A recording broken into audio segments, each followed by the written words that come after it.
Listen carefully. This is not a story meant for comfort. This is not history sanitized for classrooms or museums. What you're about to hear was sealed, buried, and silenced because it exposes something deeper than cruelty. It exposes a system that trained obedience so completely that loyalty itself became a weapon. In September of 1847, inside a South Carolina manor where power had never been questioned, a door was broken open that was never meant to be opened. The man seated at the table had been dead for 3 days, his posture frozen in authority, his silverware still resting between his fingers as if command itself refused to release him. But what rested before him on that polished platter was not merely grotesque. It was symbolic, a final message carved not in ink, but in flesh. Kneeling beside him was an elderly woman, her back bent not by age alone, but by decades of submission carefully engineered into her bones. She did not resist. She did not flee. She prayed. Over and over, she whispered the same sentence as if it were scripture itself. I served him faithful. 30 years faithful. History would later call her mad. That's what institutions always do when loyalty breaks format. When obedience turns precise. When control systems consume their own. But the truth is far more dangerous. Because this did not begin with murder. It began with ownership. With a child purchased so young she learned silence before language. With a society that perfected the art of moral camouflage, churches preaching virtue while homes practiced ritualized harm. Men praised as righteous while violence was normalized through dinners, prayers, and paperwork. You must understand this clearly. Systems of domination do not rely on chains alone. They rely on moral inversion. They teach the powerless that service is survival, that silence is virtue, that faithfulness protects you until faithfulness is the very tool they use to erase you. Dinah was taught how to obey before she was taught how to think. But somewhere between witnessing years of sanctioned cruelty and being forced to clean its aftermath, something cracked. Not loudly, not publicly. Quiet transformation is the most terrifying kind. Because when a system trains someone to see everything, endure everything, and say nothing, it eventually creates the only person capable of exact revenge. And when institutions sense that shift, they do not expose it. They bury it for nearly a century. Because this story doesn't indict one man. It indicts the architecture beneath him. And if you think that architecture vanished with candles and plantations, you haven't been paying attention. Stay with me. What comes next is where obedience turns into calculation. To understand Dinah, you must first understand the house she was born into, though born is a dangerous word here. Purchased at 8 years old, she entered a world that had already assigned her value, purpose, and boundaries all without consent. Bellwood Manor was more than a home. It was a machine. Every room, every servant, every guest, every ritual was a cog in a carefully calibrated hierarchy, designed to maintain appearances while masking unspeakable truths. The Van Dorn family were aristocrats of Charleston society. Polished manners, wealth in their veins, a veneer so seamless that the public could only see refinement. But refinement, when stripped of morality, is just camouflage. Behind crystal chandeliers and piano sonatas, Augustus Van Dorn ruled like a phantom overlord. His wife, Constance, lived in fear and isolation. Her beauty and birthright meant nothing when weighed against the will of a man who treated marriage as ownership and cruelty as governance. Dinah's position was unique. She was Constance's personal maid, her shadow, her protector, and ultimately, her confidant. While others saw her as an obedient servant, she was absorbing every detail, every pattern, every secret. She learned to anticipate violence before it happened, to tend wounds that society had forbidden her to see, and to lie with precision to save life under the constant threat of discovery. Her intelligence was dangerous, yet it became her armor. Literacy, forbidden to those like her, became a secret weapon.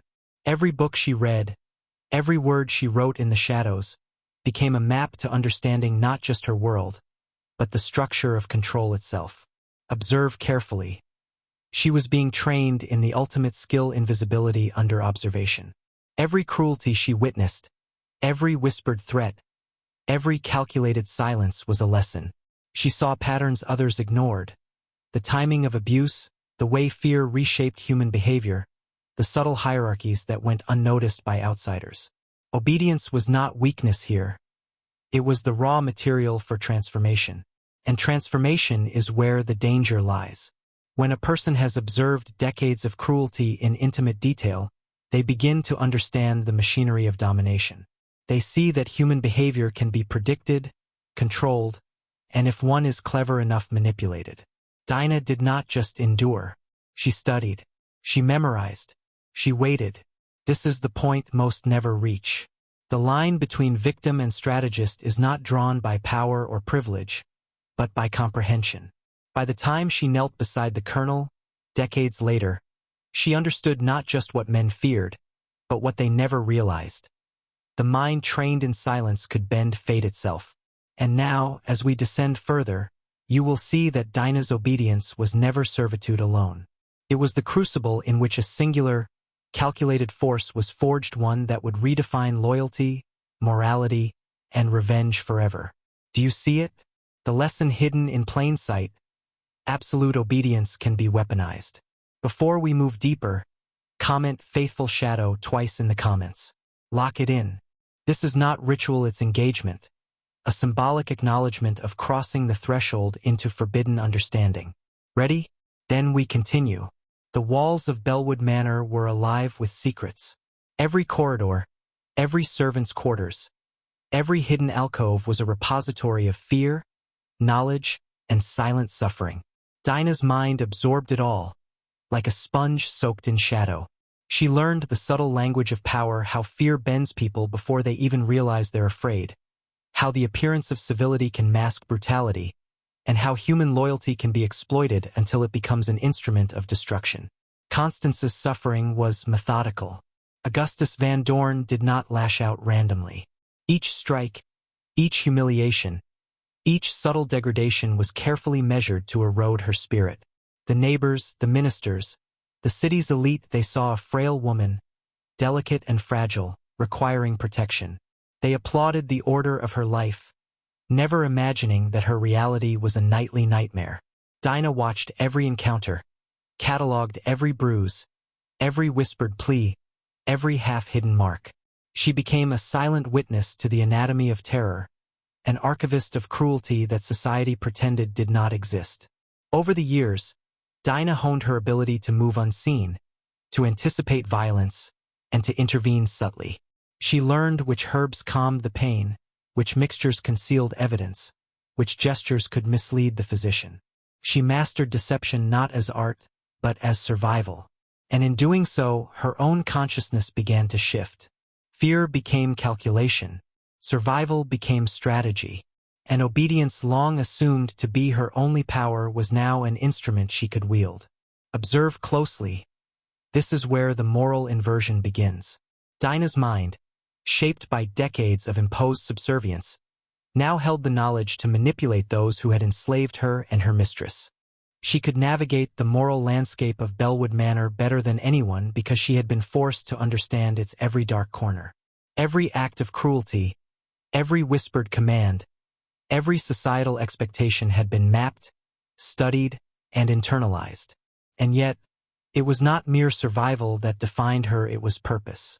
Purpose born from observation, patience, and the subtle cultivation of agency where none had been permitted. This is what makes someone dangerous. Not anger, not rebellion, but the quiet understanding of how power functions, and the patience to wait until the moment is precise. By the 1840s, Dinah was no longer simply a servant. She had become the unseen hand guiding the system she served, anticipating outcomes with a clarity that Augustus himself would never possess. And it was in this duality, faithful servant, calculating observer, that the seeds of the final act were planted.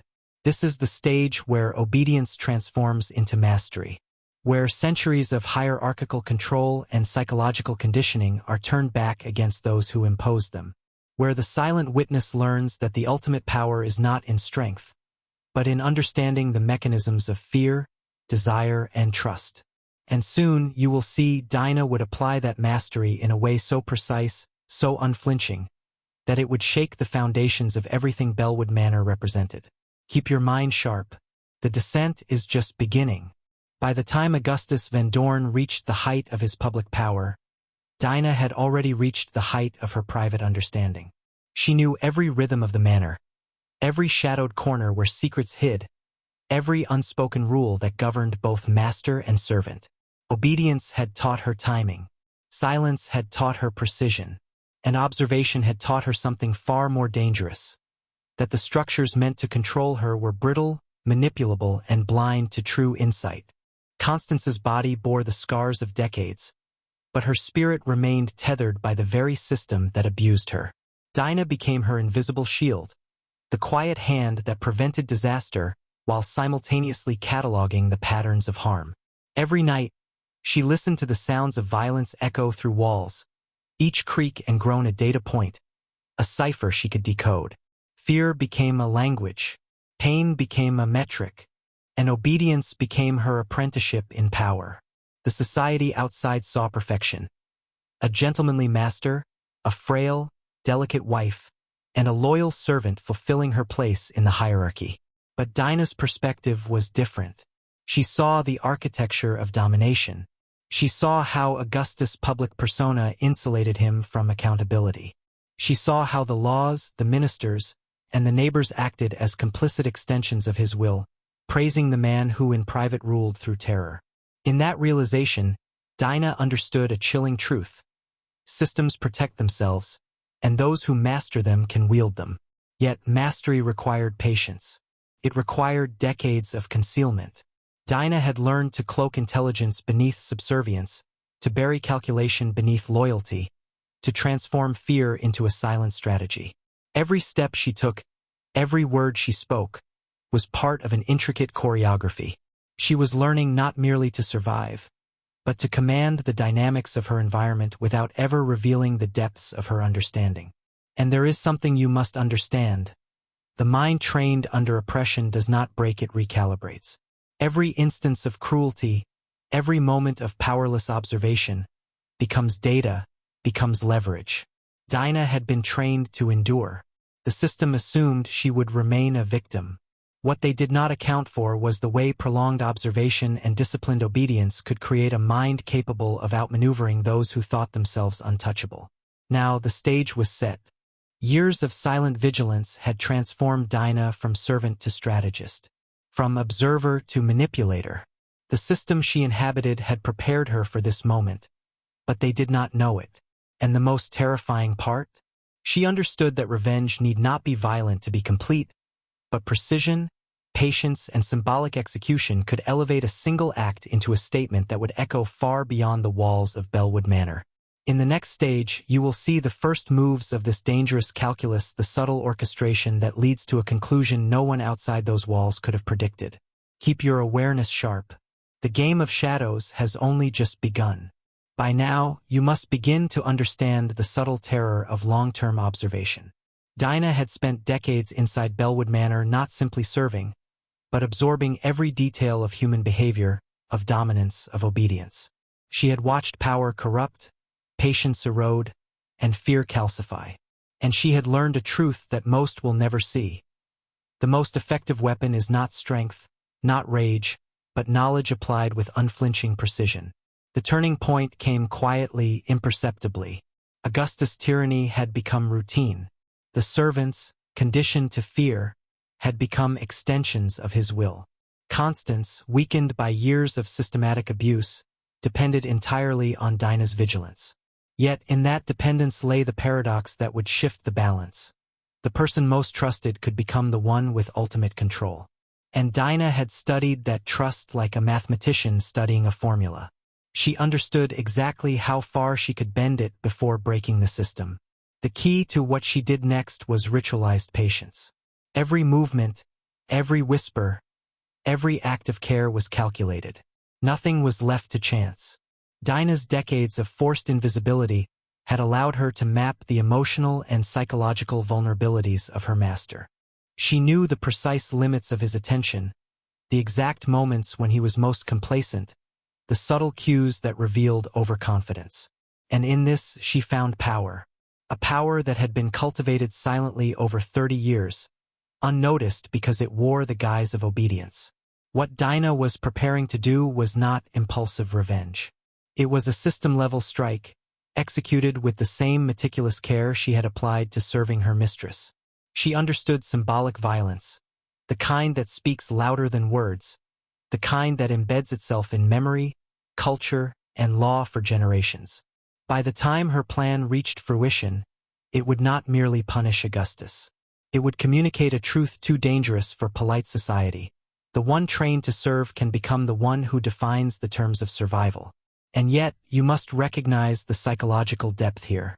Dinah's act was not born of hatred alone. It was born from the careful observation of patterns, from the recognition that institutions and humans alike can be manipulated when you understand the rules they believe are unbreakable. She had studied him for decades, cataloging his behavior, testing his patience, recording his expectations. She had learned that systems, no matter how rigid, contain blind spots, and that the ultimate leverage lies in the person the system underestimates the most. At this point, the descent reaches a psychological pivot. Dinah's obedience was no longer mere survival. It was transformation. It was mastery disguised as servitude. And it is here, in this quiet, meticulous preparation, that the seeds of history-altering action are planted. Comment "faithful shadow" twice again, to mark your recognition of the moment when knowledge becomes power. This is your threshold. Step carefully. What comes next is where the forbidden becomes manifest. The night that changed everything was quiet, almost ordinary, a fact that made it all the more terrifying. Bellwood Manor had grown accustomed to routines, to the illusion of predictability. Augustus, confident in his dominion, moved through the house like a king among subjects who could do nothing but obey. Constance, weakened and silent, assumed Dinah remained the loyal servant she had always been. No one suspected that decades of concealed observation, patience, and mental discipline had transformed Dinah into something entirely different, a force operating with the precision of inevitability. Every step she took that night was deliberate. Every gesture, every approach, had been rehearsed in the quiet recesses of her mind for years. The skills honed from decades of service timing, anticipation, and psychological manipulation were now deployed to a singular purpose. Dinah understood the mechanics of fear, guilt, and expectation. She knew how to push the boundaries of obedience, how to evoke the illusion of choice while eliminating real options. She understood that the greatest weapon is always invisibility, the ability to act while remaining unseen until the act itself reshapes reality.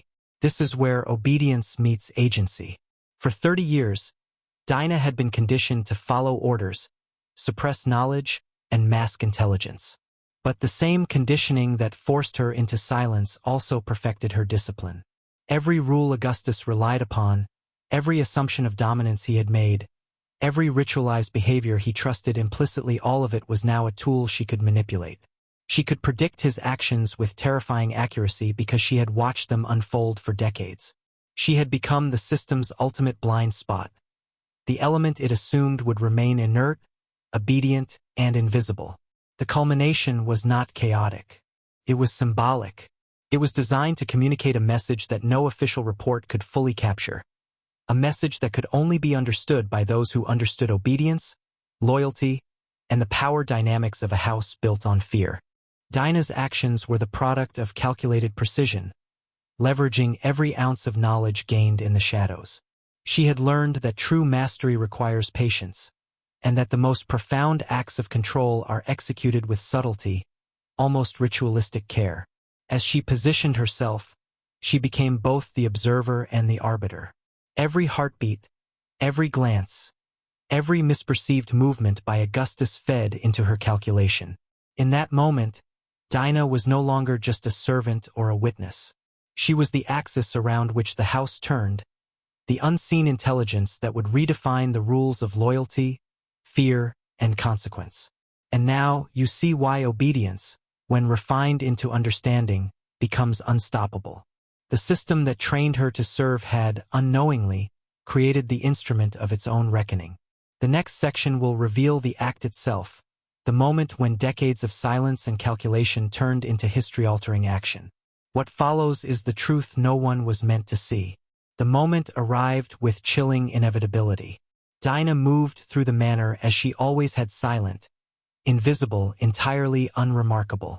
Augustus, confident in the habitual obedience of his household, did not perceive the subtle shifts in the air. He had spent 30 years shaping reality, controlling those around him, blind to the one constant that had been observing, calculating, and preparing for the precise moment when the scales could be overturned. Every action that night was a culmination of decades of discipline. Dinah's hands, once instruments of servitude, now executed her design with surgical precision.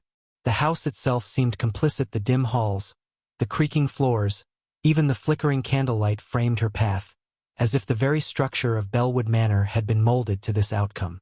She moved with the patience of a predator, aware that the smallest misstep could unravel everything.